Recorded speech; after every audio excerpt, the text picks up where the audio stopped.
చీరాల ప్రభుత్వ ఏరియా వైద్యశాల సముదాయంలో రోజువారీ వచ్చే హెచ్ఐవి బాధితులకు పౌష్టికాహారాన్ని అందించే క్రమంలో శ్రీ చైతన్య స్వచ్ఛంద సంస్థ ఆధ్వర్యంలో ప్రతిరోజు అన్నదాన కార్యక్రమాన్ని ప్రారంభించారు.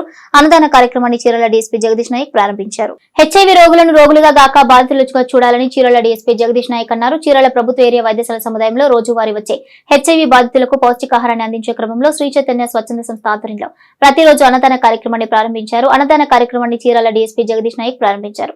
ఈ సందర్భంగా ఆయన మాట్లాడుతూ సామాజిక సేవ కార్యక్రమాల్లో భాగంగా హెచ్ఐవి బాధితులకు కొంతమేర అండగా నిలవడం అభినందనీయమన్నారు. సంస్థ ప్రతినిధి వెంకన్నబాబు మాట్లాడుతూ సేవా కార్యక్రమాలను భవిష్యత్తులో సైతం దాతల సహకారంతో కొనసాగిస్తామన్నారు. ఇక ఈ కార్యక్రమంలో hospital superintendent doctor Subhashini, doctor Srikanth, nodal అధికారి హరిబాబు, డిపిఎం జానీ భాష, మాధురి, డాక్టర్ సుధేష్ణ తదితరులు పాల్గొన్నారు.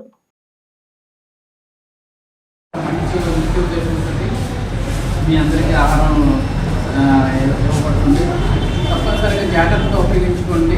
ఎందుకంటే మీరు చాలామంది పనులు చేసుకోలేమన్నారు. మందులు వాటితో సరిగ్గా తినకుండా ఆ మందులు సరిగ్గా పనిచేయక ఇంకా నీరసం అయిపోయి మందులు ఆపేసిన కూడా చాలామంది ఉన్నారు. ఇట్లా ఆపడానికి ముఖ్య కారణం ఆహారం లేకపోవడం కూడా ఒక కారణం కూడా ఉంది. కాబట్టి ఆహారం జాగ్రత్తగా తీసుకుంటూ మందులు జాగ్రత్తగా వాడుకుంటూ మీ యొక్క జీవితాన్ని ఇంకా జీవితాంతం చెప్పారు 70-80 ఇయర్స్, మీరు కూడా 70-80 100 ఇయర్స్ కూడా బతికే అవకాశాలు ఉన్నాయి. ముందు జాగ్రత్తగా వాడుకుంటే ఎటువంటి ఇబ్బంది లేదు. ఇంకోటి సార్ చెప్పిన మంచి నాన్ మెడికల్ పర్సన్ అయినా శారీరక శ్రమ అనేది చాలా తగ్గింది.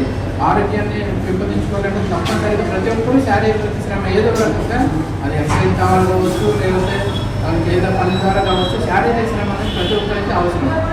దానివల్ల మన శరీరంలో మంచి ఇంకా జరుగుతుంది.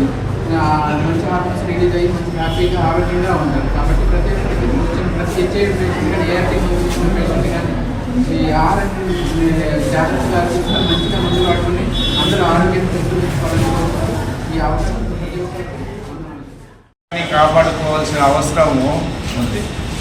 మన ఆరోగ్యం మన చేతుల్లోనే ఉందన్నమాట. సో శారీరక శ్రమ అనేది అవసరం. ఆరోగ్యంగా ఉండాలంటే శారీరక శ్రమ కూడా అవసరం. శారీరక శ్రమ కావాలంటే రోజు మనం పని చేయడమా, లేకపోతే వాకింగ్ చేయడమా, ఏదో ఒకటి చేసుకొని ఆరోగ్యంగా ఉండడం తెలుసుకోవాలి. సో మనది చాలా బిజీ లైఫ్ వచ్చేస్తాం. ఈ ఉరుకులు పరుగుల జీవితం గురించి మర్చిపోతున్నాం. ఏం చేయాలా, ఏం చేయకూడదు అనేది. సో కాబట్టి అందరూ కూడాను ఎన్ని ఉన్నా కూడాను ఆరోగ్యం గురించి పట్టుకుంటున్నాం. ముఖ్యంగా శ్రద్ధ వహించాలి. ప్రతి వ్యక్తి కూడాను ఆరోగ్యం గురించి శ్రద్ధ వహించకపోతే సో 100 ఏళ్ళు ఆయువుని దినదినం సంవత్సరం తగ్గించేస్తున్నారు ఆయువుని. పూర్వం ఇంతకుముందు 100 ఏళ్ళు బ్రతికే వాళ్ళు దానికి 70, 80, 60 అట్లా తగ్గించుకుంటా ఇప్పుడు ప్రజెంట్ 60 ఉందేమో. డాక్టర్ గారులే చెప్పాలని ప్రజెంట్ 60కి తెచ్చేస్తున్నారు. సో అంటే 100 ఏళ్ళు బ్రతకడం లేదా అంటే బ్రతికి వాళ్ళు ఆరోగ్యంగా ఉండాలి, బ్రతుకుతున్నారు అంటే చాలా తక్కువ. సో ఇంతకుముందు మనం ఎక్కడ పోయినా నడుచుకుంటూ వెళ్ళేవాళ్ళం. ఇప్పుడు ఆ నడక అనేది వెళ్ళిపోయింది. చిన్న దూరానికి కూడాను ఆడ నుంచి ఇడుకోవడానికి కూడాను బండ్లు 2 వీలర్స్ వాడుతున్నాం. సో కాబట్టి మన ఆరోగ్యం మన చేతుల్లోనే ఉంది.